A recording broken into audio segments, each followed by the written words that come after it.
한국감정원 주간아파트 가격 동향 2018년 10월 8일 기준으로 살펴봐 드리겠습니다. 오랜만에 정리해드리죠. 자, 그 전에 서울 아파트 매매 동향을 한번 살펴보겠습니다. 자, 이게 거래 건수인데요.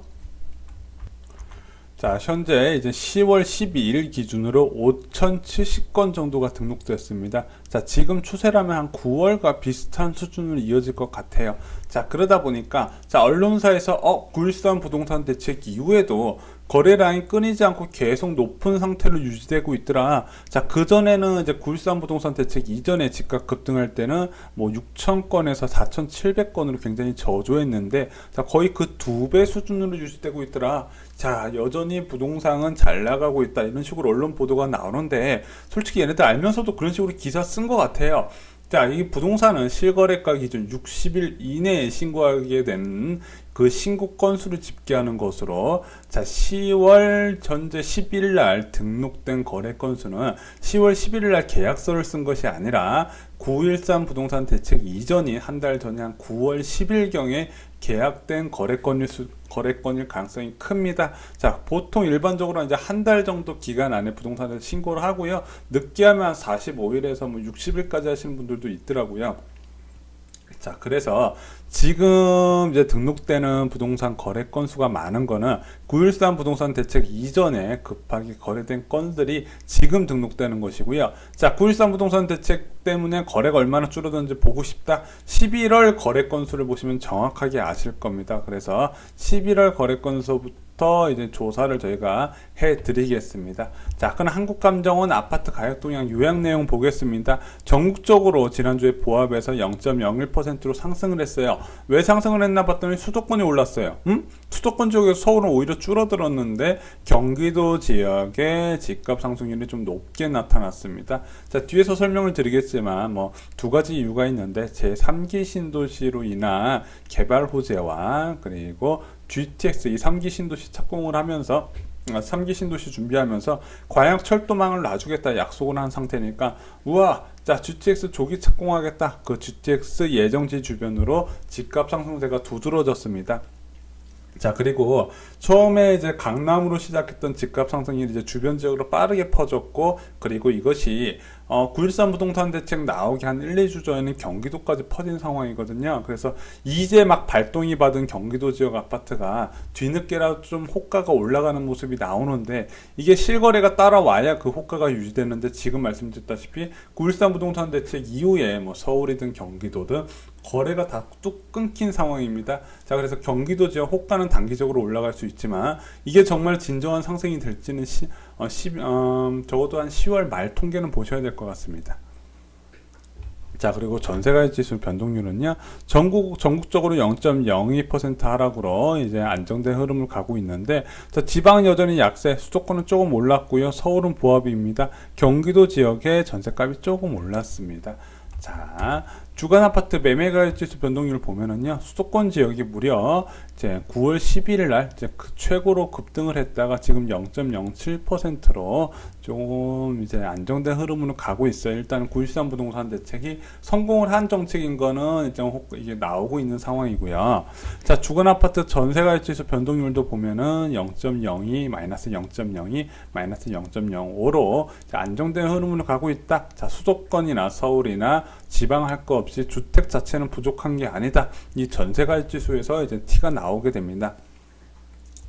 자, 주요 지역 아파트 매매가액 지수 변동률을 보면요, 뭐 강남, 강북 할 거 없이 뭐 비슷한 수준인데, 강남이 좀 먼저 빠지는 모습이 나왔어요. 자, 9.13 부동산 대책이 가장 큰 타격을 받는 게 강남 지역 재건축 아파트다 보니까 아무래도 강남 지역 서초구, 강남구, 송파구 지역의 재건축 아파트 단지에 대한 이제 수요 감소가 예상되면서 좀 급매물이 많이 출현했고요. 뭐 강남이든 다른 일반 아파트 같은 경우는 아직까지 하락세가 나오진 않아요. 아직도 9.13 부동산 대책 전에 호가들을 좀 받으려는 매물들이 좀 아직까지는 많이 보인다. 거래가 없음에도 불구하고 쉽사리 호가를 낮추지 않는 거는 그동안의 파리 부동산 대책이나 양도세 중과제도 시행 이후에 잠깐 반짝했다가 다시 상승했던 경험이 있기 때문에 이번에도 안 팔고 버티면 오르지 않을까, 이런 기대감이 있는 걸로 보시면 됩니다. 자, 그리고 경기도 지역은 이제 전주에 비해서 많이 상승을 했고요. 인천 지역은 보합입니다. 자, 전세가격 지수 변동률을 보면요. 서울은 0.03으로 안정된 흐름, 강남이나 강북이나 다 비슷합니다. 경기도 지역은 0.01%로 역시 안정되고 인천도 안정된 흐름으로 가고 있습니다. 자, 시도별 아파트 매매가격 지수 변동률을 보면은요, 서울 지역은 0.07% 상승, 경기도 0.1%. 제가 알기로는 경기도가 서울을 넘는 게 정말 오랜만인 것 같아요. 자, 그리고 세종시 보합, 제주도 소폭 상승 이렇게 나오고 있습니다. 부산 지역이 요즘 조금 약세로 좀 시끌벅적하죠. 자, 서울 아파트 매매가격 지수 변동률, 예전에 이제 지도로 해서 감정원에서 보도자료가 나왔는데 요즘 그 보도자료 그 지도를 은근슬쩍 빼버렸더라고요. 보기가 좀 불편하지만은 그래도 흐름 보기에는 이 표가 더 나쁘진 않을 것 같습니다. 자, 10월 8일 기준으로 보면은 강남 지역 보면은 또 상승세가 줄어들었습니다. 제일 많았을 때 0.56% 상승이 지금 0.03% 수준으로 빠졌다. 자, 아무래도 재건축 단지 많은 아파트 지역이 먼저 하락하는 모습이 나온다. 송파구도 0.59% 상승해서 0.06. 자, 서초구도 0.58% 상승해서 0.04. 자, 913 부동산 대책이 큰 역할을 했죠. 자, 강동구 지역도 무려 1% 상승. 이번에 913 부동산 대책 이전에 집값 상승해서 가장 혜택을 받던 곳이 이제 강동구 지역입니다. 자, 강동구 지역은 저희가 감정원 이제 조사 발표할 때마다 말씀드리지만은 지금 어차피 뭐 실거래 가능한 매물도 부족하겠지만은 이 지역이 현재 이제 호가가 한 12억 선까지 형성이 돼 있습니다. 전용 84제곱미터 기준으로. 자, 지금같이 신축 아파트가 제한적인 상황에서 그 아파트 유지될 수 있어요. 왜냐? 9호선도 이제 연장이 되는 부분도 있고, 강동구의 최대 약점이었던 강남 접근성이 어느 정도 해소되는 모습이 나오잖아요. 그런데 너무 입주 물량이 많아요. 그러니까 입주 물량이 많다는 건 뭐냐면은, 자, 너도 나도 12억을 받으려고 하면 그 가격이 유지될 수가 없다는 거죠. 그 가격 12억 주고 들어갈 수 있는 수요층은 정해져 있는데, 자, 무려 15,000가구 이상 입주를 하다 보니까, 자, 이 15,000가구가 다 12억 주세요 이런 식으로 들어가다 보면은 결국엔 시장의 원리에 의해서 조정을 받을 것이다. 그래서 강동구 지역은 2019년 말 겨울 시점하고요, 2020년 초 시점을 한번 노려보시는 게 가장, 제가 볼 때는 이제 내 집 마련 입장에서 뭐 장기적으로 보면 어떻게 될지 예상하기 어렵지만 단기적인 입장에서, 그리고 내 집 마련 입장에서 나쁘지 않은 선택이 될 것이다, 이렇게 말씀을 드립니다.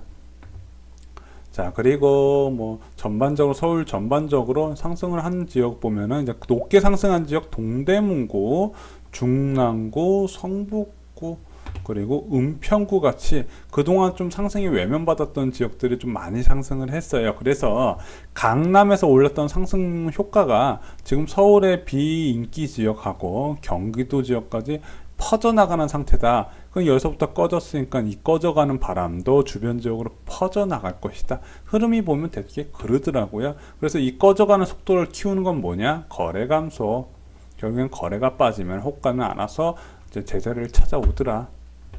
자, 경기도 아파트 매매가격 변동률 보면요. 자, 고양시, 일산, 동구, 서구가 계속 마이너스 행진이었다가 오랜만에 상승 반전했습니다. 자, 일산, 동구 같은 경우는 이제 GTX A 노선 착공하는 곳인데, 지금 이 GTX 다시 말씀드리면은요, 여기가 A 노선이 이제 가장 빠른 사업성이 있고, 이제 동탄에서 삼성까지는 일부 구간이 착공이 됐는데, 자, 이것을 동탄에서 운정까지 이어지는 연장호선 거의 뭐 수도권 반을 뭐 대각선으로 이렇게 가로질러 가는 사업이잖아요. 자, 이것을 뭐 4년이나 5년 만에 완공을 한다? 저 이거 택도 없다고 계속 말씀을 드립니다. 이거 빨라야 10년이에요. 자, 기존에 있던 철로에 환승역 만들었던 미금역 있잖아요. 그 역 공사만 6년이 걸렸어요. 그런데 이 서울에서, 자, 운정 파주에서 화성 신도시까지 철도를 놓는데 4, 5년 만에 된다? 택도 없는 소리다. 이거 할 때마다 연장 소리 나올 거라고 제가 장담합니다. 자, 그래서 이거는 지금 이거 착공한다 아마 그러면 너무 단기간적으로 오르거든요. 그래서 그 시기는 그냥 놔버리시고요. 그 이후에 부동산 경기 또 오르고 내리고 또 합니다. 그 상황 보고 들어가시면 돼요.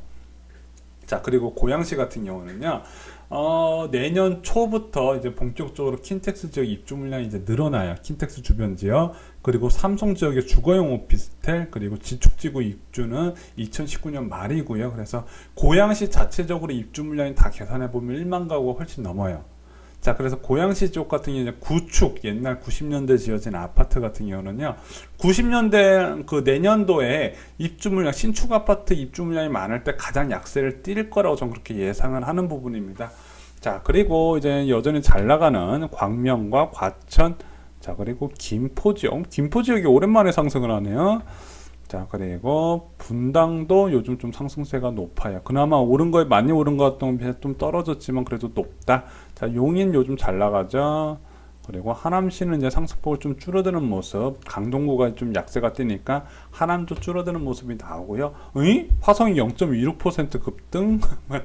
자, 그렇게 이제 알고 있고, 인천 지역 같은 경우는 보합입니다. 그래서 지역별로 좀 차등이 있는데 어쩌다 한번 픽 튀어 올라가는 거 의미 없고요. 적어도 한 달 정도 지켜봐야 된다. 일단은 호가 상승 추이가 지금 서울을 강남에서 이제 강남에서 강남 주변 지역 그리고 비인기 지역으로 퍼져 나갔고요. 그 비인기 지역으로 퍼져 나간 게 경기도 지역으로 호가 상승 흐름이 좀 넘어갔거든요. 그것이 거래량이 따라오면서 상승 흐름이 있냐 없냐 이제 차이에 따라서 금방 꺼트려지냐 아니면 장기적으로 가냐 이렇게 보지만 제가 볼 땐 오래 가기 힘든 구조다 이렇게 말씀을 드립니다. 자, 시도별 아파트 전세가액 지수 변동률을 보면은요.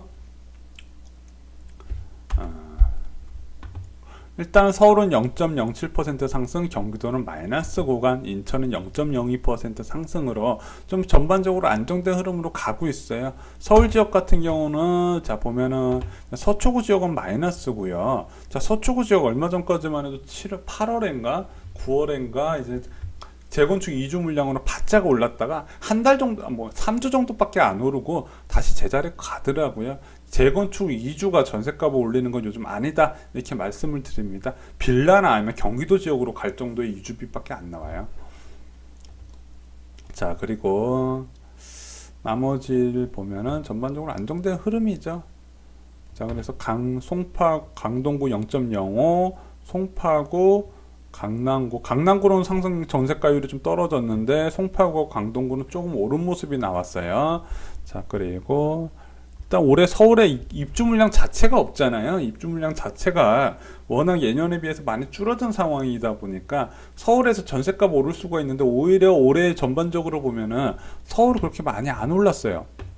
서울 전세값 많이 안 올랐어요. 왜 많이 안 올랐냐? 경기도 입주 물량이 많으니까 다 그쪽으로 빠져나갔단 말이죠. 자, 서울의 입주 물량이 이제부터다. 언제부터? 2019년 1월부터다. 그럼 언제부터 영향을 받을까? 2018년 11월 말부터 전세값 영향을 받을 건데 서초, 강남, 송파, 강동 지역부터 이제 강북 지역 같은 경우는 관악구 지역 같은 곳부터 영향을 받을 것이다. 저는 이렇게 확신을 합니다.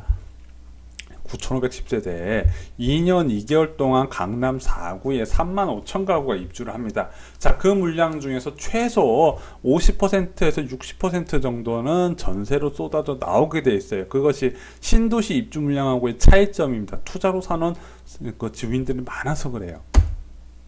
자, 경기도 지역 같은 경우는 이제 경기도 고양시가 좀 약세고요. 여기 겨울 지역에 전세값 많이 떨어질 겁니다. 여기 갭 투자로 들어가시는 분들 내년도 전세값 약세인 거 감안하고 들어가셔야 되고요. 자, 이주가 많은 과천시하고 광명시는 여전히 전세값 고공행진. 김포가 매매가 전세값 갑자기 오르네요. 자, 그리고 나머지 지역은 약세가 뚜렷하더라 이렇게 보시면 될 것 같습니다. 자, 서울 매매가 지수 보면은 매매 가격이 5주 연속 상승폭을 축소하는 모습이 나오고 있다. 자, 그리고 경기도 지역 같은 경우는 매매 가격 상승률이 경기도 매매 가격 상승률은 확대되고 있다. 자, 전세 가격도 조금 올랐지만은요. 자, 이것이 얼마나 갈지 지금 GTX 호재라고 이제 한국감정원에서는 이제 얘기를 하고 있는데 글쎄요, 지금 B노선하고 C노선 착공 관련돼서 주변 지역에 좀 급등을 했다 이렇게 나오는 것 같습니다. 일단은 뭐 이걸 좀 해야 경기도 지역 주민들이 빨리 서울 지역에 출퇴근 편하게 할 수 있으니까 제가 볼 때 이거 빨리 할수록 나쁘진 않은데 공사 기간은 여러분들이 생각하는 것보다 2배는 잡으셔야 된다 제가 말씀을 드립니다. 인천시 아파트 같은 경우는 여전히 보합세. 자, 인천 지역은 지금 재미가 없어진 지 오래됐죠. 송도 지역이 좀 맥을 못 추니까 인천 통계가 전반적으로 좋지는 않은 상황입니다. 자, 송도 지역 같은 경우는 솔직히 너무 살기 좋죠. 가보면 뭐 환상적이죠. 자, 그런데 교통이 별로고 GTX도 이거 조금 가망성이 없어 보이고, 뭐 국제학교 있다는데 이거는 뭐 일부 사람들의 혜택이고, 왜냐면 국제학교가 제가 알기로는 싱가포르 학교 국제학교보다 대한민국 국제학교가 더 비싸요. 자, 그리고 기업이 많이 갔다 했는데 제가 볼 때 뭐 별로 바이오 기업 몇 개 말고는 큰 의미가 없는 건설 회사 몇 개에 뭐 대부분 의미 없는 이 IT 센터 정도밖에 안 되더라. 그럼에도 불구하고 입주 물량, 그 공급할 수 있는 토지가 너무 크게 설계되어 있다. 10만 가구급으로 설계가 되어 있다. 그러니까 문제가 좀 심각하다. 물론 교육 지역이라는, 교육 우수 지역이라는 호재는 있지만은 동탄 지역, 그 송도 지역 같은 경우는 아무래도 서울과 너무 먼 곳에 섬이라는 점, 그러니까 섬같이 떨어져 있다는 점, 그리고 GTX가 될지 안 될지도 모른다는 점, 그리고 여러 가지 한계점이 있다는 점 제가 분명히 말씀을 드립니다. 자, 이번 주 주간 가격 동향 요약을 보면은요. 자, 경기도 지역 GTX 호재 3기 신도시 예상 지역의 상승폭이 확대됐고요. 그래서 동탄 지역도 이제 화성 지역도 좀 상승폭이 나왔습니다. 서울 아파트 매매 가격 지수 상승률은 5주 연속 축소인데, 일단은 여전히 지금 제가 봐도 재건축 아파트만 조금 하락하고 일반 아파트 가격은 매도자들이 아직 뭐 마음이 급하지가 않은 상황이다. 자, 그래서 이거 제가 볼 때는 눈치 보기 한 달 정도 더 있을 수 있어요. 자, 그래서 11월 한 초까지 이런 눈치 보기가 이어지고, 그 다음부터 이제 금리 인상 충격과 함께 조금 조정되는 모습이 나올 가능성이 있다. 자, 수도권 전체 지역 전세값 안정세, 이것도 금리 인상하면은요 조금 전세값 조정될 거고요. 서울 지역 입주 물량 늘어나면은 약세로 전환할 것입니다. 자, 네 번째, 인천 지역 매매 가격 전세값 보합세 유지되고 있더라. 인천 지역이 재미가 없다, 이렇게 말씀을 드렸습니다. 자, 이상으로 쇼킹 부동산 마치겠습니다. 오랜만에 한국감정원 주간가격 동향 여러분께 말씀을 드리고 지역별 차이를 좀 설명을 드렸습니다. 좋아요하고 구독